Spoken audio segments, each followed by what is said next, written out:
नमस्कार, स्वागत है आपका एनडीटीवी नेटवर्क पर। इस वक्त हम लोग कोलकाता में हैं। पश्चिम बंगाल का चुनाव अपने चरम पर है और इस वक्त एनडीटीवी पर हमारे खास मेहमान हैं भारतीय जनता पार्टी के नए अध्यक्ष श्री नितिन नबीन। नबीन जी, स्वागत है आपका। अध्यक्ष बनने के बाद आपके साथ ये पहला इंटरव्यू है। सबसे पहले तो तमाम दर्शक जो आपको देख रहे हैं उनको ये बताइए कि जिंदगी आपकी कैसे बदली। एक मंत्री से लेकर अध्यक्ष जब बनते हैं, तमाम लोगों को आप सर बोलते हैं, पूरी पार्टी आपको सर बोल रही है। देखिए, मैं पिछले 20 वर्षों से संगठन की वर्किंग में रहा और ये मैं मानता हूं कि छोटे छोटे स्वरूप में मैंने पहले भी काम किया। अब पार्टी ने एक बड़े स्वरूप में मुझे मौका दिया है, लेकिन काम की जो छोटे स्वरूप में जो काम है उन्हीं के बड़े स्वरूप में अब काम है। तो मैं मानता हूं कि संगठन के काम को उस स्तर से अब इस स्तर पर सीखने का भी और आगे इसको लेकर निर्णय की भूमिका में भी आने का मौका है।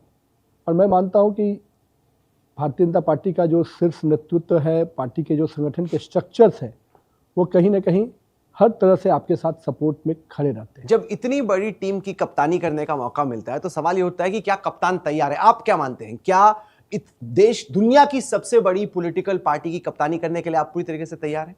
मैं मानता हूं कि मुझे जो पिछले 20 वर्षों का जो अनुभव रहा है संगठन का, मुझे अपना विश्वास है कि पार्टी का जिस प्रकार का स्ट्रक्चर है ऑर्गेनाइजेशन का, जितनी बड़ी पार्टी है उसमें इतनी ताकत है और हमारे लिए जो विचार का कमिटमेंट होता है, जो हमारे स्टार्टिंग वर्किंग से हम लोग को मिलता है, वो कहीं ना कहीं बहुत सीधे हमें गाइड करता है कि हमें किस दिशा में चलना है। और जिस प्रकार का हमारे पास लीडरशिप है, माननीय प्रधानमंत्री जी से लेकर सभी हमारे जो शीर्ष नेतृत्व है, वो इस प्रकार से आपके साथ टीम वर्क में खड़ा रहता है, तो कहीं ना कहीं आपके लिए एक बहुत बड़ा स्ट्रेंथ होता है कि आपका बैक सपोर्ट पूरा है। और मुझे कॉन्फिडेंट है कि पार्टी ने जो निर्णय लिया है उस निर्णय को सही निर्णय साबित करने में मुझे सफलता मिलेगी। जो इस वक्त 5 राज्यों में चुनाव चल रहे हैं, उसमें आप अपने रोल को कैसे देखते हैं? एक होता है स्टार कैंपेनर, एक होता है संगठन का काम। अध्यक्ष के तौर पे नितिन नबीन की क्या जिम्मेदारी? मैं मानता हूं कि अध्यक्ष के रूप में जहां एक और संगठन को पूरी स्ट्रक्चर से, पूरे बेंच स्ट्रेंथ को पूरी ताकत से लगाना, वहीं कई स्ट्रक्चर पे, कई स्तर पे आपको कोऑर्डिनेशन की भी ज़रूरत पड़ती है। मानता हूं कि अध्यक्ष के रूप में जहां पार्टी के कैंपेन को आगे से लीड भी करना, वहीं संगठन के स्ट्रेंथ को भी, पूरी बेंच को, अपने ताकत को लगाना और समय समय पे हर चीज़ की मॉनिटरिंग करना, क्योंकि अध्यक्ष के काम लीड के साथ साथ चीज़ों को क्रियान्वयन होते हुए, मॉनिटरिंग करते हुए बेहतर तरीके से नीचे उतरे, इसकी भी चिंता होती है। मुझे लगता है कि ये सारी चीज़ें अपनी टीम के साथ हम लोग कर रहे हैं। पश्चिम बंगाल का चुनाव एक तरीके से आपका अब तक का सबसे बड़ा चैलेंज है। अगर आप यहाँ जीत गए तो ऐसा लगेगा कि फर्स्ट मैच में ही या फर्स्ट टूर्नामेंट में ही आपने टीम को वर्ल्ड कप जिता दिया, और अगर हार गए तो? देखिए, टीम की अपनी क्षमता, बेंच स्ट्रेंथ में इसीलिए क्या इतनी बड़ी है, पार्टी लंबे समय तक यहाँ से संघर्ष कर रही है और माननीय प्रधानमंत्री जी, माननीय गृह मंत्री जी, हमारे निवर्तमान अध्यक्ष नड्डा जी, राजनाथ जी, ऐसे सब लोगों ने अपनी ऊर्जा और अपनी ताकत यहाँ लगाई है। तो भले ही अभी इस परिस्थिति में और इस समय में मैं अध्यक्ष हूँ, लेकिन सबका पुरुषार्थ लगा है। तो मैं मानता हूँ कि पार्टी इस राज्य में जितनी बड़ी सफलता लाने जा रही है, वो सफलता का श्रेय पार्टी के जहाँ हजारों लाखों कार्यकर्ताओं को जाएगा, वही हमारे नेतृत्वकर्ता को जाएगा। 10% का वोट शेयर गैप है तृणमूल में और बीजेपी में। 2021 के चुनाव में 10% का वोट शेयर गैप था। 2024 के लोकसभा चुनाव में 7% का वोट शेयर गैप था। 194 सीटें ऐसी हैं जो कि भारतीय जनता पार्टी पिछले 3 चुनाव में एक दफा भी नहीं जीती। बड़ा मुश्किल है बंगाल जीतना आपके लिए। अगर आप मेरा स्ट्राइक रेट पार्टी का देखें, 3 से 77 हम गए, तो आप उस स्ट्राइक रेट को अगर कैलकुलेट करेंगे तो मैं तो आश्वस्त हूँ कि इस बार हम लोग 2/3 मेजोरिटी से सरकार बनाएंगे। तो इतना आसान है नहीं, क्योंकि गैप है एक तो 7% का, और 30 आप स्टार्ट करते हैं 0 से, तृणमूल स्टार्ट करती है 30 से। नहीं, आप 77 के आंकड़े को नहीं देख रहे हैं। 0 से 77 के आंकड़े को देखेंगे तो कितनी बड़ी हम छलांग लगाए हैं वो आप देख सकते हैं। और दूसरा, जो 21 से 26 में जो बदलाव आया, जिस प्रकार से यहाँ की स्थितियाँ और ख़राब हुई, 21 में जिन मुद्दों को साथ थे, हम आज भी उन्हीं मुद्दों के साथ हैं, लेकिन 21 में हमको जितना सफलता मिला, इस बार 26 में आम जनता बोल रही है। हम लोग भी इस बार, पिछली बार भी हम कैंपेन में यहाँ थे और इस बार भी कैंपेन को देख रहे हैं। आम जनता खुद सामने से आ रही है। महिलाएं घरों से निकलकर वेविंग करना, लोगों का सामने से आना, ये सामान्य नहीं है। और जिस प्रकार से टीएमसी ने यहाँ परिस्थितियाँ पैदा की, माँ माटी मानुष के नारों के साथ जो सरकार आई, आज माँ को नहीं छोड़ा, माटी को नहीं छोड़ा, मानुष को नहीं छोड़ा। अब आम जनता यहाँ पर बदलाव चाहती है। भारतीय जनता पार्टी इसकी वाहक है, नेतृत्व कर रही है, लेकिन आम जनता के मन में है कि हमको बदलाव चाहिए। और जब वेव चलता है ना राहुल जी, तो वो एक अलग तरीके का होता है। तृणमूल के वरिष्ठ नेताओं से मेरी बातचीत हो रही थी, आप वेव की बात कर रहे थे जी। तृणमूल कह रही है कि ये वेव को आर्टिफिशियली बीजेपी पीछे से पंप कर रही है, क्योंकि बीजेपी अकेले चुनाव नहीं लड़ रही। उनका आरोप है कि इलेक्शन कमीशन बीजेपी के साथ अलायंस में चुनाव लड़ रहा है। देखिए, ये आरोप उनका चलता रहेगा। इसी आरोप के तहत अगर वो कुछ काम किए होते तो जनता का भरोसा आज उनके अंदर जो फ्रस्ट्रेशन दिख रहा है, जिस प्रकार से आरोप का दौर शुरू हो गया है कि इस कारण से हम हार रहे हैं, इस कारण से हार रहे हैं। कहा बोला उन्होंने, थोड़ी मान। अभी तो आपके उसके जो ये ऐसे हो रहा है, वैसे हो रहा है, ये जब आदमी कारण में चला जाता है तो उसके फ्रस्ट्रेशन बहुत सामने से दिखते हैं। और मैं मानता हूं कि टीएमसी के लोगों का जिस प्रकार से एनार्किस्ट बिहेवियर रहा, आम जनता उससे त्रस्त है। कि अनार्किस्ट कैसे हुई टीएमसी? जिस प्रकार से आज जो क्लब की निर्माण यहाँ के लोगों के कला के लिए था, संस्कृति के लिए था, संगीत के लिए था, खेल के लिए था, उसको हफ्ता वसूली का केंद्र बना दिया गया। वहाँ पर बैठ के अड्डाबाजी और अड्डा से आम आदमी को वसूली का केंद्र बना दिया। तो इसको अनार्किस्ट नहीं कहेंगे। और सरकार मौन बैठी है, थाना पूरी तरह से उसके संरक्षण में पल बढ़ रहा है। नहीं, आप थानों की बात करें, लेकिन देखिए कितने आईपीएस अधिकारी, आईएएस अधिकारी, पैरामिलिट्री फोर्सेस, मैं 2021 के चुनाव की तुलना कर रहा था, डबल से ज्यादा है, 2 लाख से ज्यादा पैरामिलिट्री फोर्सेस को भेजा गया है। जो प्लेटून्स आई हैं वो डबल कर दिए गए। जो पहले 2-3 हफ्ते पहले आते थे फोर्सेस, 6 हफ्ते पहले आ गए, वोटिंग के बाद भी रहेंगे। ऐसा लग रहा है कि आपने पूरी सीएपीएफ को उतार दिया अपने साथ। पहले एक चीज बताइए कि आप फ्री एंड फेयर पोल चाहते हैं कि नहीं? मैं तो चाहता हूं कि जब फ्री एंड फेयर पोल आप चाहते हैं और पहले फेज का जो रिपोर्ट आया है, आप देखिए कि क्या एक दिन पहले कितनी घटनाएं घटती थी, किस प्रकार से लोगों पर हमले होते थे, किस प्रकार से आम आदमी वोट देने नहीं जा पा रहा था। आज कहीं ना कहीं अगर पीसफुल इलेक्शन हो रहा है तो कहीं ना कहीं आपको नहीं लगता कि यह निर्णय सही दिशा में गया? नहीं, पर कई दशक तक सीपीआईएम अपनी तरफ तंत्र को खींचती थी, फिर तृणमूल ने किया। पर लोग ये भी तो नहीं चाहते कि बीजेपी फिर अब सेंट्रल पैरामिलिट्री फोर्सेस का इस्तेमाल कर ले, अपने आप को फायदा पहुंचाए। मैं ये कह रहा हूं कि ये इलेक्शन मशीनरी है जो फ्री एंड फेयर इलेक्शन करा रही है। ये कहीं एक जिगिंग का विषय नहीं है। हम बूथ कब्जा नहीं कर रहे हैं, हम तो जनता को एक पूरा रेड कारपेट दे रहे हैं कि आप आइए और वोट कीजिए। क्या उसको रेड कारपेट देना गलत है क्या? अगर आप निर्णय की प्रक्रिया में ये जो ग्रहण लगा हुआ था कि हम वोट को मैनेज करेंगे, हम लोगों ने बिहार को देखा है किस प्रकार से बिहार में तांडव चलता था। केजे राव का समय आया, इलेक्शन कमीशन ने, उस समय हमारी सरकार नहीं थी, इलेक्शन कमीशन ने कड़ाई से किया, बदलाव हुआ।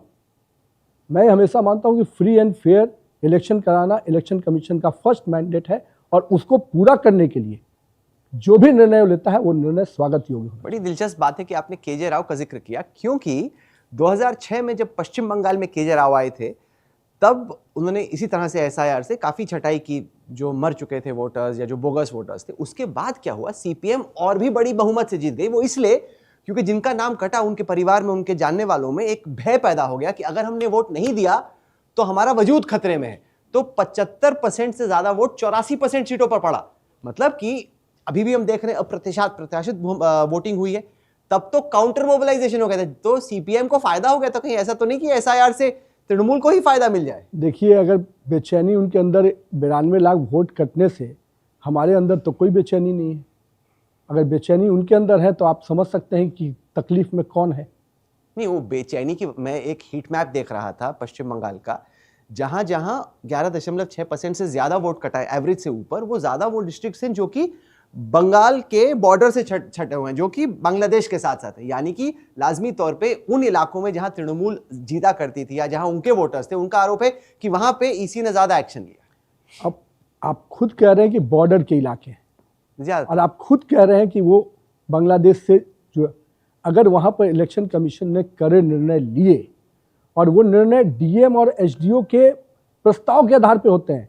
ये जो ममता दीदी लगातार खेल खेलती है इलेक्शन कमीशन क्या है? वो एक ऐसी बॉडी है जो राज्य के प्रशासन के इर्द गिर्द काम करती है। ये 92 लाख का प्रस्ताव दिल्ली से नहीं आया है, ये कलकत्ता से दिल्ली गया है। ये बात को समझना। डीएम एसडीओ क्या है? डीएम एसडीओ जो है जिला प्रशासन, राज्य सरकार थी उनकी, ये प्रस्ताव 92 लाख का वहां से गया है और उस प्रस्ताव पे अनुमोदन करना इलेक्शन कमीशन का काम है। वो अगर सर्टिफाई कर रहा है, जस्टिफाई कर रहा है, तो मैं मानता हूं कि ये तो बंगाल के लोगों के हित का निर्णय है। क्या हम बांग्लादेशियों को वोट देने का अधिकार दे देंगे क्या? बांग्लादेशियों को तो कतई वोट नहीं करने को मिलना चाहिए, लेकिन स्पेशल इंटेंसिव रिवीजन के चक्कर में जो लॉजिकल डिस्क्रिपेंसी का मामला, उसमें कई ऐसे लोग हैं, जैसे अमर्त्य सेन खुद फंस गए थे, वो इतने बड़े नोबेल शास्त्री हैं, उन्हीं का लटक गया था वोट। आप एक बात समझिए, इलेक्शन कमीशन पूरे प्रोसेस में समय देता है। हमारे बिहार में भी हुआ, लोगों ने कितने बड़े बड़े आरोप लगाए, यात्राएं निकाल दी वोट की चोरी की। 30 सितंबर को हम लोग को मालूम था, जिस दिन वोटर लिस्ट का प्रकाशन होगा बिहार में, हमें मालूम था कोई कंप्लेन नहीं आए। खुद कांग्रेस के जो बीएलए होते हैं उन्होंने कंप्लेन नहीं फाइल किया, तो कहाँ की वोट की चोरी। और इलेक्शन कमीशन की यहाँ भी जो मशीनरी काम की, यह राज्य सरकार के सहयोग से, उस राज्य सरकार ने हर महीने का प्रस्ताव दिया। आज हम वोटर लिस्ट प्रकाशन कर रहे हैं, आपके दावा आपत्ति का 1 महीना, यहाँ 4 महीने से ऊपर चला प्रक्रिया, हमारे यहाँ तो 2 महीना चला था। तो 4 महीने की प्रक्रिया में जो उसके पूरे बीएलए होते हैं, मशीनरी, ये कोई केंद्र से नहीं आता है। बीएलए भी जो नियुक्त होते हैं वो भी राज्य सरकार के अधिकारी नियुक्त होते हैं। तो अगर राज्य सरकार ने उन लोगों को नहीं जोड़ा या उन लोगों को प्रस्ताव को दावा आपत्ति का प्रक्रिया में नहीं लाया, तो ये तो पूरी तरह से राज्य सरकार। अभी भी तो लाखों लोग हैं ना सर, जो कि लॉजिकल डिस्क्रिपेंसी के चक्कर में इस चुनाव में वोट नहीं दे पाएंगे। अगर आप इस आंकड़े को देखते हैं तो इसका दोष किसके ऊपर है? 27 लाख की जो आप आंकड़े की बात कर रहे हैं, उनको क्या मौका नहीं दिया गया? क्या राज्य सरकार का दायित्व तो नहीं था कि उस चीज़ों को समय रहते? उन्होंने टाला, अटकाया, परेशान किया, निर्णय को इतना फंसाए रखा ताकि हम निर्णय न ले पाए। इलेक्शन बाकी राज्यों में भी तो हुआ, तमिलनाडु में भी हुआ, बाकी केरल में भी हुआ, कहाँ कोई दिक्कत है? वहाँ भी तो उनकी सरकार है। एक और जो आरोप लग रहा है वो ये कि जो गवर्नर है यहाँ, जिनको आपने हाल में भेजा है, वो अब एक इंटेलिजेंस ब्यूरो या सुपर ब्यूरो के तौर पे काम कर रहे हैं, कि मतलब पर्दे के पीछे कि ऐसा करो वैसा करो, वो सारा राजभवन से जा रहा है। ये उनकी हताशा है, उनकी निराशा है, उनका फ्रस्ट्रेशन है। और मैं मानता हूँ गवर्नर जब जब यहाँ आए हमेशा उनको ये विरोधी दिखे। तो क्या हम पूरे कॉन्स्टिट्यूशनल बॉडी को ही उनके लिए चेंज कर दे क्या? आज गवर्नर एक पूरी तरह से भारत के संविधान से प्राप्त किया हुआ व्यक्ति होता है और उसकी नियुक्ति सेंट्रल गवर्नमेंट सिस्टम से करती है। क्या ये पहले नहीं होता था क्या? आपको विश्वास अपने आप पर नहीं है तो उसका खिंज आप हम पर निकालते हैं। क्या आपको ये चिंता है कि एसआईआर एक 2धारी तलवार भी हो सकती है? मैं बताता हूं इसलिए क्योंकि आपने पिछले कई चुनावों में कोशिश की कि मटुआ वोट बैंक आपकी तरफ आए, लेकिन मटुआ समुदाय के कुछ लोग ऐसे हैं जिनका वोट कटा है, उससे उनके परिवारों में भी परेशानी है। और हो ये भी सकता है कि एसआईआर के चलते में ये सोचें यार इससे तो हमें भी नुकसान हो सकता है, तो आपका वोट का भी हिस्सा छिट सकता है। देखिए, एक बात मैं बताता हूँ, हम लोगों ने जो भी यहाँ पर इलेक्शन कमीशन ने किया उसके पूरी एक प्रक्रिया है। उस प्रक्रिया में जो लोग आए, अगर नुकसान हमारा हो या किन्हीं का हो, इस नुकसान के आधार पर ये निर्णय नहीं होते। यही तो मैं भी कर रहा हूँ। अगर उस आधार पर निर्णय लेते तब तो लोग कहते कि हम पार्शियल हैं। हमने तो उस आधार पर निर्णय लिया ही नहीं। निर्णय लिया कि जो यहाँ के डिस्ट्रिक्ट एडमिनिस्ट्रेशन ने जिस कागजों के साथ दावा आपत्ति होती उसमें जो लोगों ने सही दिया उनको हुआ। फिर भी किनको दिक्कत है उसके भी प्रक्रिया है। पर ममता बनर्जी ने यह भी आरोप लगाया कि जितने अधिकारियों को आपने बदल दिया उतना तो कभी होता नहीं है। साधारण तौर पे कुछ अधिकारी बदले जाते हैं जो कि स्टेट गवर्नमेंट के नजदीक होते हैं। आप तो यहाँ के खेल को देखे हैं, किस प्रकार से यहाँ के मशीनरी को यूज किया जाता था, क्या क्या खेल होते थे। एक मीडिया पर्सन होने के नाते आपके पास भी फीडबैक के कई तंत्र हैं। अगर फ्री एंड फेयर इलेक्शन कराने के लिए इलेक्शन कमीशन को कोई भी निर्णय लेना पड़ा तो मैं मानता हूं वो इनकी नाकामी है कि इलेक्शन कमीशन को इतना स्ट्रिक्ट होकर आना पड़ा। आप खेल की बात कर रहे हैं, खेल का तो आप पर भी आरोप लग रहा है। आरोप ये कि अभी हाल ही में आईपैक पर छापे पड़े। आईपैक हम दर्शकों को बता दें, वो रणनीति की संस्थान है जो कि प्रशांत किशोर ने स्टार्ट की। ममता बनर्जी के साथ प्रतीक जैन वगैरह काम कर रहे थे। अब ये लोग मदद कर रहे थे तृणमूल की। एन चुनाव के बीच में ही ये इन्वेस्टिगेटिव एजेंसियां जाके छापा मार देती हैं, तो उनकी टीम को आप कमजोर कर रहे हैं। ये भी तो खेल चल रहा है। तब एजेंसी इतनी बड़ी है कि उसके आधार पे ही पूरा सरकार चलती है, उसी के आधार पे पूरी उनका तंत्र चलता है। और एजेंसी क्या केवल रणनीति बना रही थी यहाँ बैठकर? क्या कर रही थी? अब आप तो उसका समय आएगा, ईडी के रिपोर्ट आ रहे हैं। बाकी क्या रिपोर्ट? मैं उस रिपोर्ट को कैसे कह सकता हूँ, तो ईडी को बताना है।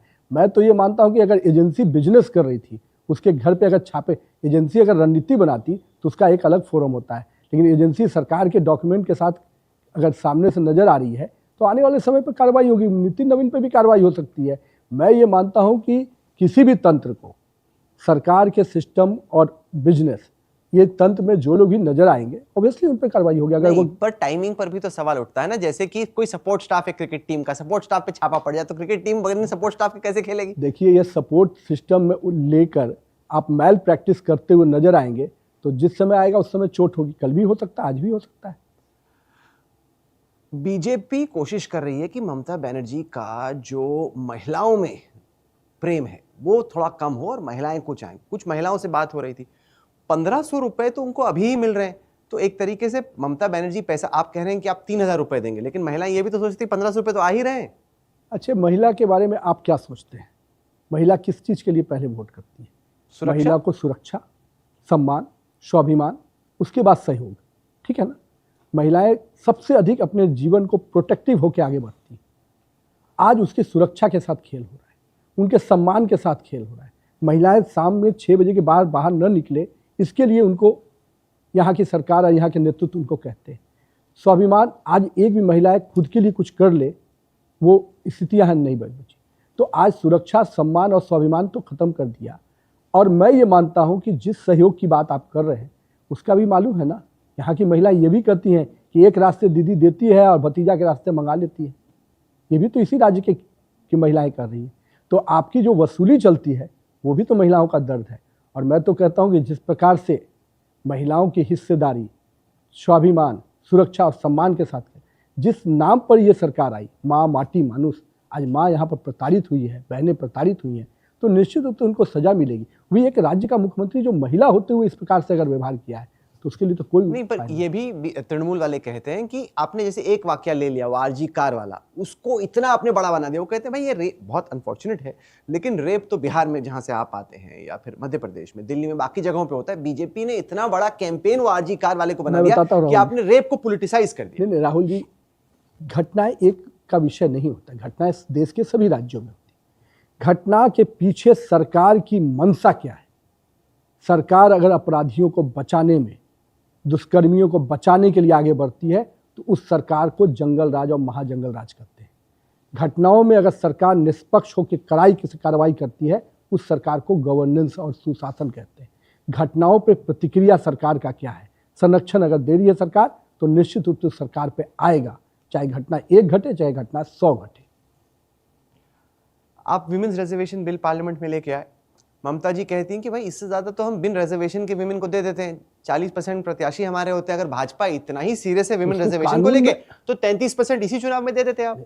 ये कोई कानून से आने में क्या डर था? कानून के दायरे में आने में क्या डर था? और जो हम बिल बना रहे हैं वो तो देश के सीटों को सुरक्षित करने के लिए, किसी के एहसान की जरूरत नहीं पड़ती महिलाओं को। आज महिलाओं को एहसान जो जता रही है उनका हक था। देश की आधी आबादी को एहसान कैसे? वो तो अपने कोटे से दे रही हैं, एहसान क्यों जता रही हैं? आज दे रही है, कल नहीं देंगी तो उसकी क्या गारंटी लगी? आज महिलाएं उनके पास आवेदन लेके जाएंगी, भाई मेरा 40% पूरा कीजिए। कल अगर उनका हम हक दे देते तो आज तो उनको किसी के दरवाजे पे जाने की जरूरत नहीं। कांग्रेस और तृणमूल आपसे ये पूछ रहे हैं कि अगर आप इतने ही सीरियस थे, 2023 में जैसे कॉन्स्टिट्यूशनल अमेंडमेंट पास हुआ उसी तर्ज पे 543 में ले आते, ये अलग से डिलिमिटेशन करने की जरूरत थी? अच्छा, डिलिमिटेशन किसका है? डिलिमिटेशन कानून कब बना? कोई हम बनाए हैं? सही बात है। तो उनको अपने ही बनाए हुए कानून पे भरोसा, दोनों को लिंक क्यों किया, ये आपसे सवाल है। भैया, डिलिमिटेशन का समय है। अगर हम डिलिमिटेशन करके आगे बढ़ना चाहते हैं, क्या अगर हम इस देश में 800 सीटों में से महिलाओं को अधिक अधिकार दे रहे हैं तो इसमें उनको दिक्कत क्या है? आप 543 के फिगर में बच्चे हैं और आप 800 के फिगर में क्यों नहीं जाना चाहते जिसमें अधिक महिलाएं का इन्वॉल्वमेंट होता? अधिक 54 करोड़ जब पॉपुलेशन थे उस समय ये स्थिति थी। आज देश की आबादी 150 करोड़ के करीब पहुंचने जा रही है। क्या आपको नहीं लगता कि डिलिमिटेशन का बाकी चीजें होनी चाहिए? इतना सिंपल नहीं है ना, क्योंकि आपने दो बेहद पेचीदी चीजों को जोड़ दिया। अगर आप विमेंस रिजर्वेशन करते, डिलिमिटेशन करते, दोनों अपने अपने रास्ते निकलते। आपने दोनों को जोड़ के, राहुल मेरा सवाल ये कि क्या बीजेपी पहले से ही जानती थी कि बिल कभी पास नहीं होगा? आपने पेश ही इस तरीके से किया कि ये गिर जाए। देखिए, हमारी मंशा स्पष्ट थी। हम देश की महिलाओं को समयबद्ध तरीके से उनका हिस्सेदारी और उनका हक दिलाना चाहते थे। और 2026 में सेंसेक्स के फ्रीजिंग जो था उसके बाद ये करना था और हम लोगों ने समय पे किया। मैं तो उनसे पूछता हूँ, उनके जो डाउट थे उन दोनों डाउट को हमारे नेताओं ने सदन के फ्लोर पे क्लियर किया। और मैं ये पूछता हूँ उनको ये सवाल का जवाब देना चाहिए कि डिलिमिटेशन से उनको किस बात का डर था? डिलिमिटेशन के कानून और फुल स्टॉप कॉमा में भी हम लोगों ने परिवर्तन। इनको डर नहीं था, वो तो दक्षिण के राज्यों को था ना। अरे तो कांग्रेस तो रेड्डी हो, स्टालिन हो, बाकी लोग तो आज तो दक्षिण के राज्यों का अधिकार बढ़ रहा था। 534 में तो 45 में उनके हक कम थे। अगर ये पास होता तो दक्षिण के अधिकार बढ़ रहे थे। आज आप प्रोपोर्शनेट में देखेंगे, परसेंटेज में देखेंगे तो इंक्रीज है। अब उनको उसको भी माननीय गृह मंत्री जी ने हाउस के फ्लोर पे कहा कि आप 1 घंटा का टाइम दीजिए, मैं उसको भी अमेंडमेंट करके आपके सामने लाता हूं। तो ये पूछा गया ना, पहले ही ले आते वो डाल के, आप पहले क्यों नहीं लाए बिल में लैंग्वेज चेंज करके? उसकी भी प्रक्रिया है, अब उसकी भी कई चीजें हैं। मैं ये कह रहा हूं कि मैं तो फ्लोर ऑफ द हाउस आपको कमिटमेंट कर रहा हूं ना, और उसको लाने को तैयार हूं। तो मेरी मंशा कहाँ है? मैं तो चैलेंज आपके स्वीकार करते हुए सामने से आ रहा हूं। लेकिन मैं ये कह रहा हूं, वो इस बात का जवाब क्यों नहीं दे पाए कि डिलिमिटेशन से उनको क्यों डर था? ये तो उनसे पूछूंगा जब मौका मिलेगा। आप तो बैठ गए, वो भी बैठे हैं आके। अच्छा, आप जो आपके दूसरे अध्यक्ष हैं कांग्रेस के, वो तो दोगुनी उम्र के हैं। आप और वो एक फ्रेम में आ जाए तो आपकी एज तो उनसे आधी है। देखिए, उम्र अलग चीज है। मैं मानता हूं भारतीय जनता पार्टी अपने स्ट्रक्चरल पॉलिटिक्स के लिए जानी जाती है, और हमारे यहाँ पार्टी में स्ट्रक्चरल चीज़ें होती हैं और कहीं ना कहीं सबको मौका मिलता है, और बहुत ही सिस्टमेटिक तरीके से हमारे यहाँ शिफ्ट ऑफ जनरेशन भी होता है। तो मैं मानता हूँ कि ये जनरेशनल शिफ्ट, आपने बहुत अच्छी बात की अध्यक्ष जी। ये जनरेशन तो शिफ्ट हो रही थी, जैसे गडकरी जी की जनरेशन आई, ये जनरेशन तो शिफ्ट हो रही थी। आपको क्यों लगता है, आपको क्यों चूज किया गया? मतलब उनके पास 18 करोड़ लोग थे देश भर में, और खासतौर से अलग अलग राज्यों में जो थे। आप जब खुद सोचते हैं तो बड़ा सवाल आपके जहन में आता होगा कि भाई मुझे को क्यों चूज किया गया? देखिए, हम अपने व्यक्तित्व के कारण किसी चीज़ को नहीं समझते हैं।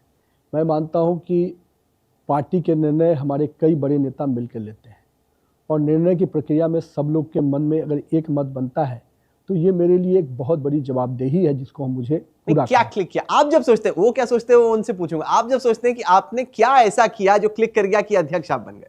नहीं, मैं कोई अपने विषय पर कोई बहुत टिप्पणी करूं, ये विषय नहीं है। मैं ये मानता हूं कि पार्टी के अंदर वॉच टावर बहुत मजबूत है। आप अपने कमिटमेंट के साथ काम कीजिए, लो प्रोफाइल वर्किंग कीजिए, और कहीं ना कहीं जो एजेंडा या जो होमवर्क दिया जाता है उसको पूरा करने का स्पष्ट माइंडसेट रखिए। ये सब चीज़ें हैं जो मेरे बाद भी कई लोग आएंगे, और मुझे लगता है कि पार्टी को निर्णय की प्रक्रिया में कई चीज़ें देखते हैं। मैं मानता हूँ कि मुझे जो अपने अंदर लगा कि मुझे जिस लाइन से मैं काम कर रहा हूँ इसको कंटिन्यू करूँ। आप एक स्ट्रॉन्ग बीजेपी फैमिली से आते हैं। आपके पिता 4 बार पश्चिम पटना के एमएलए थे। जो तमाम बीजेपी के कार्यकर्ता इस वक्त आपको एनडीटीवी पर देख रहे हैं, उनको आपका क्या मैसेज है कि क्या ऐसा किया जाए कि आप युवा मोर्चा से निकलकर बीजेपी में मंत्री बन जाते हैं बिहार में, और सीधे फिर अध्यक्ष बन जाते हैं? क्या मैसेज है कि क्या किया जाए ताकि अगला नितिन नवीन कोई बन जाए? मैं ये मानता हूँ कि अपने काम के प्रति कमिटेड रहना। राजनीति एक ऐसा चीज़ है जिसके पिच पे समय बिताना चाहिए, और शॉर्टकट से बचना चाहिए। राजनीति लॉन्ग रन है, इसमें स्टेमिना की टेस्ट होती है, स्पीड की टेस्ट नहीं होती है। अगर आप के अंदर स्टेमिना है, कंटिन्यूटी में आप सिस्टम में काम कर रहे हैं, तो समय पर निश्चित रूप से पार्टी आपके लिए निर्णय लेती है। अभी आपकी नई टीम बनने वाली है, चूंकि 33% का झंडा बीजेपी इतना लेके चल रही है महिला आरक्षण का, तो आपकी टीम में माना जाए कि 33% महिला आरक्षण होगा? राहुल जी, आपको हमारे पार्टी के स्ट्रक्चर के बारे में पहले से जानकारी होगी। हम पहले से 33% के वर्किंग में काम कर रहे हैं। हमारे पार्टी के ऑर्गेनाइजेशन स्ट्रक्चर में महिलाओं का 33% का क्राइटेरिया पहले से चल रहा है। तो आपकी जो टॉप टीम रहेगी उसमें 33% महिलाएं रहेगी, ऑब्वियसली रहेगी। पश्चिम बंगाल में बीजेपी तब तक नहीं जीत सकती अध्यक्ष जी जब तक कि दक्षिण बंगाल में जो ममता का गढ़ है उस पर फतेह हो पाए। नॉर्थ बंगाल में आपकी पार्टी पिछले कुछ चुनावों से मजबूत है, 2019 से। यही तो इस बार का परिवर्तन है, यही तो इस बार का बदलाव आपको देखने को मिलेगा कि जो पश्चिम बंगाल का भद्रलोक का इलाका है वो इस बार सामने आने वाला है, और वो खुद अपने भद्रलोक के जो हमारे इलाके के लोग हैं वो खुद मानते हैं इस बार पश्चिम बंगाल को बचाने की लड़ाई। दक्षिण बंगाल में बंगाली आइडेंटिटी एक बहुत बड़ा सवाल है। ममता बनर्जी की पार्टी यह आरोप लगाती है कि आप बाहरी हैं, वो बंगाली हैं। वो इस चुनाव को दिखाते हैं बाहरी वर्सेस बंगाली। मैं तो मानता हूं कि हम भारतीय हैं पहले, और ये जो रीजनल फीलिंग की बात करते हैं, बंगाल के प्राइड को उन्होंने बचाया कहाँ? उसकी विरासत, उसकी संस्कृति को कहाँ बचाया, कहाँ संजोया? इस राज्य की संगीत, इसकी कला, इसका खेल, इसकी पहचान थी, इसकी मॉडर्नाइजेशन बंगाली कल्चर की पहचान थी। नहीं, कल्चर तो अभी भी है। मैं तो वही कह रहा हूँ, उस मॉडर्नाइजेशन में आप महिलाओं को कहते हैं कि अब शाम में 6 बजे के बाद मत निकलिए। ये कहाँ बोला उन्होंने? कहा, जब घटनाएं घटी तो उन्होंने कहा, उनके लोगों ने कहा। और मैं ये कहता हूँ कि जिस राज्य की कल्चर की मैं बात करता हूँ, क्या यहाँ के कला, जिस प्रकार से हमारे बिहार की मिथिला पेंटिंग आज देश और दुनिया में नाम बना रही, यहाँ के पेंटिंग तो कितने लोगों, यहाँ के कवि, यहाँ के, क्या आपने 20-25 वर्षों में देखा कि कोई उस प्रकार से फ्लो नजर आया? 30 वर्षों में देखा आपने क्या? तो कहीं ना कहीं ये जो फ्लो, जो फुटबॉल पूरे बंगाल का प्राइड था, क्या हुआ उस खेल का? यहाँ के क्लब किस प्रकार से अड्डे में लग गए? ये क्लब खेल, संगीत, कला के लिए जाने जाते थे, उनका निर्माण सृजन इसलिए हुआ था, आज वो हफ्ता वसूली का केंद्र बन गया। क्या ये बंगाल का प्राइड है? तृणमूल के कार्यकर्ता और नेता ये भय पैदा करने की कोशिश कर रहे हैं कि अगर भारतीय जनता पार्टी जीत गई तो यहाँ पे पूरा वेजिटेरियनिज्म आ जाएगा, ये मच्छी नहीं खाने देंगे। मैं देख रहा था कि कुछ बीजेपी के कैंडिडेट्स मछली पकड़ के कैंपेनिंग कर रहे हैं, ये विश्वास दिलाने के लिए कि हम नहीं देंगे। लेकिन बीजेपी बोल रही है कि देखिए, टीएमसी बोल रही है कि देखिए रामनवमी के वक्त यूपी पे क्या हुआ, देखिए वो मछली बाजार बिहार में क्या हुआ, यहाँ पे मछली नहीं खाने देंगे बंगालियों को। देश के राज्यों को देखिए कि मछली उत्पादन में सर्वाधिक किस राज्य की सरकार काम कर रही है, तो आप देखेंगे गुजरात, बिहार मछली पालन और मछली के व्यवसाय में कितना तेजी से। और यहाँ क्या स्थिति हुआ? जिस राज्य के एक कल्चर में मछली है, क्या उसके व्यवसाय का, उद्योग का इतना बड़ा फ्लोरिश नहीं होना चाहिए था? जिसके पास पूरे अगल बगल नदी और समुद्र के पूरे शोर्स हैं, जहाँ पर मछली पालन एक बड़ा उद्योग बन सकता था, क्या उस राज्य के उद्योग में वो बढ़ावा हुआ? तो जो कल्चर से जुड़ा हुआ था उसको भी उन्होंने प्राइड ऑफ बिजनेस बड़ा नहीं कर पाए। वो क्या करेंगे मछली के साथ न्याय? मछली का भी न्याय और उसके व्यवसाय का, उसके कल्चर का भी अगर बढ़ोतरी होगा तो भारतीय जनता पार्टी के नेतृत्व में ही होगा। नहीं, पर ये तो हुआ कि अब फिश प्रोडक्शन के लिए क्या करेंगे, जो कि पीएम ने भी बात मैं की। कल्चर की बात किया। मेरा सवाल ये था कि जैसे रामनवमी के वक्त पे उत्तर प्रदेश के कुछ जगहों पे आप फिश नहीं खरीद सकते हैं, या फिर बिहार में आप ही के एक मंत्री ने मछली बाजार पे कहा कि भाई ये क्या हो, तो वो भय पैदा करने की कोशिश करें कि भाजपा वाले मछली नहीं खाने देंगे बंगाली। देखिए, देश के सभी राज्यों की अपनी अपनी संस्कृति है, अपना अपना कल्चर है, अपना अपना प्राइड है, और भारतीय जनता पार्टी पूरे देश की संस्कृति को उस रूप में देखती है कि हमारी हर राज्य की कल्चर और उसकी संस्कृति जो है वो हमारे लिए एसेट है, और हम चाहते हैं कि उसी के आधार पर उसका ग्रोथ हो। हम उसके साथ कंप्रोमाइज करके उसका ग्रोथ नहीं करते हैं। श्यामा प्रसाद मुखर्जी ने बंगाल से ही एक तरीके से बीजेपी की जो सोच है उसकी शुरुआत की। एक हिस्टोरिकल कॉन्टेक्स्ट में कितना ज़रूरी है पश्चिम बंगाल में भारतीय जनता पार्टी के लिए जीतना, ये दिखाने के लिए कि वो हिंदी पट्टी की पार्टी नहीं? देखिए, आज पूरे नॉर्थ ईस्ट से आप उठाइए, उड़ीसा, झारखंड में भी हम लंबे समय तक सरकार में, बिहार, अब ये छाप हम पर नहीं है। और मैं ये मानता हूँ कि पश्चिम बंगाल के जीत के बाद ये सारे मिथ खत्म हो जाएंगे, और मैं मानता हूँ कि हम पश्चिम बंगाल के लोगों के लिए चुनाव लड़ें। जिस प्रकार से पश्चिम बंगाल में असुरक्षा का वातावरण है, जिस प्रकार से यहाँ पर आम लोगों के जीवन में त्रस्त हो गया है, उस प्रकार के करप्शन से ये पश्चिम बंगाल के बदलाव के लिए चुनाव है। और मैं मानता हूँ कि ये 4 मई 2026 पश्चिम बंगाल के लिए एक स्वर्णिम दिन होने जा रहा है। तृणमूल ये कहती है कि भाजपा बंगाल का विकास होने नहीं दे रही, क्योंकि बीजेपी यहाँ पे है नहीं सरकार में, इसलिए जब भी कोई इंडस्ट्री की बात आती है, कोई प्रोजेक्ट की बात आती है, आप उसको असम ले जाते हैं, बिहार ले जाते हैं। एक आइडिया देता हूँ, अभी मेडिकल कॉलेज भी हम ही लोग लाए यहाँ पर, और मैं ये मानता हूँ एम्स जो आया, जब जब प्रधानमंत्री आवास योजना क्यों रोका इन्होंने? क्योंकि उनका चेहरा नहीं चमक रहा था। आयुष्मान योजना क्यों नहीं आने दिया? उनको यहाँ के लोगों की चिंता नहीं थी, उनको अपने चेहरे की चमक की चिंता थी। मैं दूसरी बात कहता हूँ, देश में 10 साल तो कांग्रेस के या उनके शागिर्दों की भी सरकार रही। कालखंड निकालिए कि यूपीए शासन में बंगाल को कितना मिला, और भारतीय जनता पार्टी एनडीए शासन में पिछले 10 वर्षों में बंगाल को कितना मिला। आप उस आंकड़े को देखेंगे तो दूध का दूध और पानी का पानी एक हो जाएगा। हमारी सरकार को स्पष्ट है, हमको जहाँ वोट नहीं मिलता है, हम केरल का भी विकास करते हैं। केरल में हमारे पास एक भी विधायक नहीं थे, फिर भी हमारा कमिटमेंट लेवल वही है। और मैं ये मानता हूँ कि यही तो हमारी लीडरशिप के अंतर है। हम विकास के पैमाने पे, विकास के आईने में वोट की राजनीति नहीं देखते, वो देश को देखते हैं। आपने केरल की बात की, पड़ोस में तमिलनाडु है। आपने बड़ी कोशिश की कि विजय से अलायंस हो जाए, विजय से अलायंस नहीं हुआ। आपको लगता है गई इस बार तमिलनाडु की पारी? मैं ये मानता हूँ कि हमारे पास जो अपना अलायंस ग्रुप है वो अपने आप में सक्षम है चीज़ों की लड़ाई लड़ने के लिए। और जिस प्रकार से डीएमके अपने ही पापों के कारण इस बार गिरेगी, और उनके अपने करप्शन से, उनके अपनी जो डिबैकल है, वो सनातन को जिस प्रकार से अपमानित और गाली देने का काम किया हुआ की सरकार ने, अब जनता उसका जवाब देने वाली है। कहीं डिलिमिटेशन भारी तो नहीं पड़ जाएगा आपके लिए तमिलनाडु में, क्योंकि वो पोलराइज कर देता है दर्शकों, वहां के वोटर्स। देखिए, हम पहले भी कहे हैं, डिलिमिटेशंस हो या बाकी चीजें हो, हम उस आईने से राष्ट्रहित की जब बात आएगी तो हम वोट बैंक नहीं देखते हैं। सर ये बताइए कि आपने जो सोचा होगा कि आपका टेन्योर है बीजेपी अध्यक्ष के तौर पे, आप क्या चाहेंगे कि आपकी लेगेसी क्या रहे? जब लोग आपके दौर को देखें, जैसे गडकरी जी के दौर को देखते हैं या फिर नड्डा जी के दौर को देखते हैं, तो नड्डा जी ने कुछ ऐसे राज्यों में जीत दिलाई जहां पे उनकी अध्यक्षता में जीत हुई, जहां पे पार्टी नहीं जीती थी। अमित शाह के टाइम पे भी ऐसे हुआ, त्रिपुरा जैसे राज्यों में पार्टी जीती जहां पहले नहीं जीती थी। आप क्या चाहेंगे कि आपकी लेगेसी क्या लोग माने? देखिए, ये बीजेपी की लेगेसी होगी। बीजेपी के हर अध्यक्ष ने अपने अपने कालखंड में पार्टी को बढ़ाने का काम किया, और यही कारण है कि आज नॉर्थ ईस्ट से लेकर केरल जैसे राज्यों में भी हमारी उपस्थिति दर्ज हुई है। लेकिन हम ये मानते हैं कि पंचायत से पार्लियामेंट तक जिस प्रकार से भाजपा आगे बढ़ रही है, अभी हमें बहुत कुछ करना बाकी है, और देश के कई ऐसे राज्य हैं जहां पर हमारी उपस्थिति और बड़ी करनी है, और जहां हमारी सरकारें हैं वो सरकारें कंटिन्यू करें, वहां और बेहतर परिणाम के साथ हम आएँ, और जहां हमारी उपस्थिति कम है वहाँ हम बेहतर उपस्थिति के साथ आगे बढ़ें।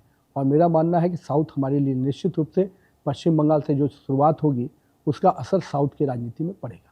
सर अभी हाल ही में बांग्लादेश के विदेश मंत्री हिंदुस्तान आए थे, उनसे मेरी नाश्ते पर मुलाकात हुई। वो बड़े परेशान थे इस बात से कि बांग्लादेशी नागरिकों का मुद्दा एक तरीके से पश्चिम बंगाल की राजनीतिक रणभूमि में इस्तेमाल हो रहा है। उनको लग रहा है कि उनके देश से जो अभी आप एक तरीके से दिनेश त्रिवेदी को भेज रहे हैं, डिप्लोमेटिक रिलेशंस को इंप्रूव करने की कोशिश करें, बांग्लादेश को आपका क्या मैसेज है? क्योंकि इतना बांग्लादेशियों को यूज किया जा रहा है एक पॉलिटिकल एम्यूनेशन के तौर पे इस चुनाव में। नहीं, देखिए, Bangladesh as a country total अलग है, और वहाँ हमारे डिप्लोमेटिक संबंध जो है निश्चित रूप से उसको हम प्रगाढ़ करना चाहेंगे। लेकिन जहाँ हमारे देश में इन्फ्लेंटेशन और जिस प्रकार से घुसपैठ हो रहे हैं उसको प्रोटेक्ट करना हमारे पहली जवाबदेही।